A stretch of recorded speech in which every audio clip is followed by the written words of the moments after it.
चांद के उस हिस्से पर जहां चंद्रयान 3 सॉफ्ट लैंड किया है वहाँ 14 दिनों तक रोशनी होती है और 14 दिनों तक बिल्कुल अंधेरा। तो फिर इन 14 दिनों तक चंद्रयान 3 अर्थ पर मौजूद इसरो की टीम से कैसे कांटेक्ट कर पाएगा। इंडिया चांद पर सॉफ्ट लैंडिंग करने वाला चौथा मुल्क तो बन गया, लेकिन यहाँ के साउथ पोल पर आज से पहले कोई और कंट्री का अपना स्पेस क्राफ्ट क्यों लैंड नहीं कर पाई। और अपोलो 11 को चांद तक पहुँचने में सिर्फ 3 दिन, जबकि चंद्रयान 3 को 40 दिन क्यों लग गए। द मिस्ट्री के वीडियो में एक बार फिर से आपका स्वागत है। वीडियो को अंत तक जरूर देखें। 23 अगस्त 2023 को चंद्रयान 3 के चांद के साउथ पोल पर कामयाब लैंडिंग ने इंडिया को बेशुमार बधाइयां मिली। तो अब सवाल उठता है कि चंद्रयान 3 ने ऐसा क्या किया है जिसकी वजह से पूरी दुनिया में इंडिया की धूम मची हुई है। बेशक अभी तक 100 से ज्यादा मून मिशन हुए हैं, लेकिन इसरो ने असल में वह कारनामा अंजाम दिया है जिसको आज तक कोई भी नहीं कर पाया। पहली बात तो यह कि इंडिया वह पहली कंट्री है जिसने चांद के साउथ पोल पर कामयाब लैंडिंग की है। साउथ पोल यानी चांद का निचला हिस्सा जो बेशुमार क्रेटर, बड़े बड़े पत्थरों और खतरनाक खाइयों से भरा हुआ है। चांद के साउथ पोल पर सूरज ज्यादातर उगता ही नहीं है, इसी वजह से यहाँ खाइयाँ और बड़े बड़े क्रेटर परमानेंट शैडो बना देते हैं जहाँ बिल्कुल अंधेरा होता है। और जाहिर सी बात है कि जब लाइट ही नहीं होगी तो यहाँ लैंडिंग करना कितना मुश्किल होता होगा। साउथ पोल पर इन शैडोज में इतनी ठंड होने की वजह से ऐसा माना जाता है कि यहाँ पर बर्फ मौजूद है, जो कि अच्छी खबर है, लेकिन यह एक्सप्लोरेशन में काफी मुश्किलात भी खड़ी कर सकती है। और जो सबसे बड़ा समस्या यहाँ फेस करना पड़ता है वह है कम्युनिकेशन। चांद को देखा जाए तो इसका साउथ पोल अर्थ से ज्यादा दूर भी है और इसका क्रिएचर अर्थ का व्यू भी ब्लॉक कर रहा है। यहाँ लैंडिंग के वक्त रेडियो सिग्नल्स लॉस्ट होने का खतरा भी रहता है। 7 सितंबर 2019 को चंद्रयान 2 का विक्रम लैंडर चांद के साउथ पोल पर लैंड करने के लिए ऑर्बिट से अलग होता है। सब कुछ प्लान के हिसाब से ही चल रहा था, लेकिन चांद के सरफेस से सिर्फ 2100 मीटर के डिस्टेंस पर विक्रम लैंडर का और इसरो की टीम से कांटेक्ट टूट जाता है। उसके बाद क्या हुआ यह किसी ने तो देखा नहीं, लेकिन एनालिसिस से यह इशारा मिलता है कि चंद्रयान 2 स्पेसक्राफ्ट क्रैश हो गया। चंद्रयान 2 की क्रैश लैंडिंग के बाद अगस्त 2023 को रशियन स्पेसक्राफ्ट लूना 25 ने साउथ पोल पर लैंड करने की कोशिश की, लेकिन बदकिस्मती से उसका भी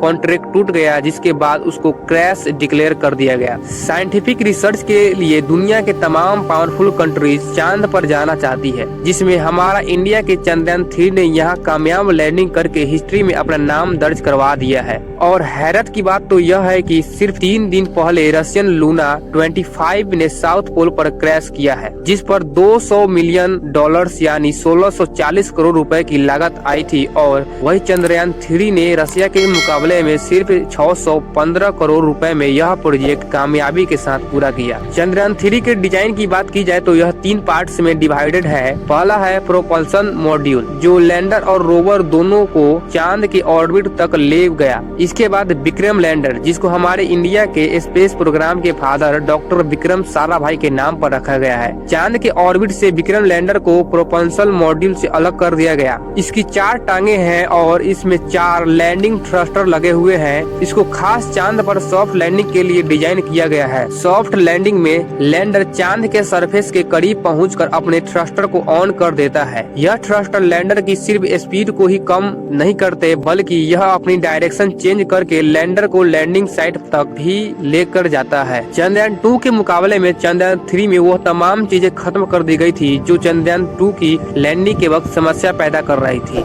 लैंडर के अंदर जरूरत के सभी साइंटिफिक इंस्ट्रूमेंट तो है ही, लेकिन साथ ही एक रोबोटिक रोवर भी मौजूद है। 26 केजी का प्रज्ञान रोवर करीब 1 मीटर लंबा है। यह चांद की सही लोकेशन पर जाकर ऑन साइड एक्सपेरिमेंट करेगा। जो सैंपल वह खुद टेस्ट नहीं कर पाएगा उसको वह विक्रम लैंडर तक लेकर आएगा। अगर वह तमाम रिसर्च बिल्कुल ठीक अंदाज में हो गई तो इंडिया साउथ पोल में लैंड करने के साथ साथ यहाँ रिसर्च करने वाला पहला देश भी कहलाया जाएगा। लॉन्च की बात की जाए तो चंद्रयान 3 को LVM-3M4 रॉकेट के जरिए 14 जुलाई 2023 को सतीश धवन स्पेस सेंटर से लॉन्च किया गया था। पहले 14 जुलाई से लेकर 1 अगस्त तक यह अर्थ को ही ऑर्बिट करता रहा। इसमें स्पेसक्राफ्ट को अर्थ के गिर्द कुछ इस तरह से ऑर्बिट कराया जाता है। यह तरीका इसलिए इस्तेमाल किया जाता है ताकि स्पेसक्राफ्ट अर्थ की ग्रेविटी को इस्तेमाल करके अपनी स्पीड बहुत ज्यादा तेज कर सके। 1 अगस्त को इसकी स्पीड अर्थ के ऑर्बिट से निकलने के लिए काफी हो चुकी थी। इसी मौके पर इसरो ने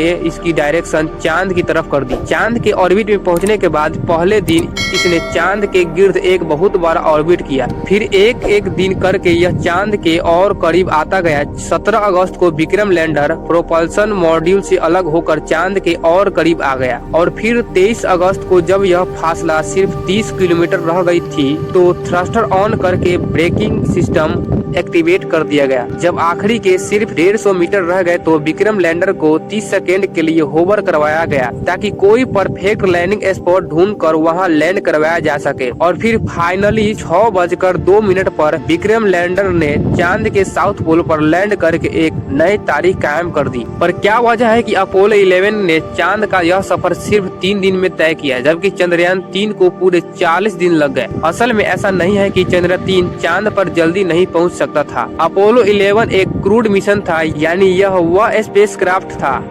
जिसको ह्यूमन के साथ चांद पर लैंड करना था। ह्यूमन को हिफाजत चांद तक लेकर जाना और फिर वापस भी लाना था। इसी वजह से अपोलो 11 स्पेसक्राफ्ट के प्रोपल्शन सिस्टम को इतना स्ट्रॉन्ग रखा गया कि वह कम टाइम में ही इतनी स्पीड अचीव कर ले जिससे वह अर्थ की ग्रेविटी से बाहर निकल सके। दूसरी तरफ चंद्रयान 3 में कोई इंसान नहीं था। यह एक रिसर्च मिशन है जिसमें प्रायोरिटी जल्दी पहुंचना नहीं बल्कि अपने साइंटिफिक मकसद को हासिल करना है। चंद्रयान 3 की सक्सेसफुल लैंडिंग के बाद एक बहुत अहम सवाल उठाया जा रहा है कि जब चांद पर सनलाइट नहीं पड़ेगी तो विक्रम लैंडर और प्रज्ञान रोवर का क्या होगा। चांद के साउथ पोल पर 14 अर्थ डेज सनलाइट पड़ती है और अगले 14 डेज तक पूरा अंधेरा रहता है। इस दौरान प्रज्ञान रोवर का इसरो के साथ कांटेक्ट टूट जाएगा, लेकिन वह विक्रम लैंडर के साथ कांटेक्ट में होगा। इन 14 दिनों के अंधेरे में यह अपनी बैटरी पावर को बचाने के लिए कोई काम नहीं करेगा ताकि ऐसा न हो कि पावर खत्म होने की वजह से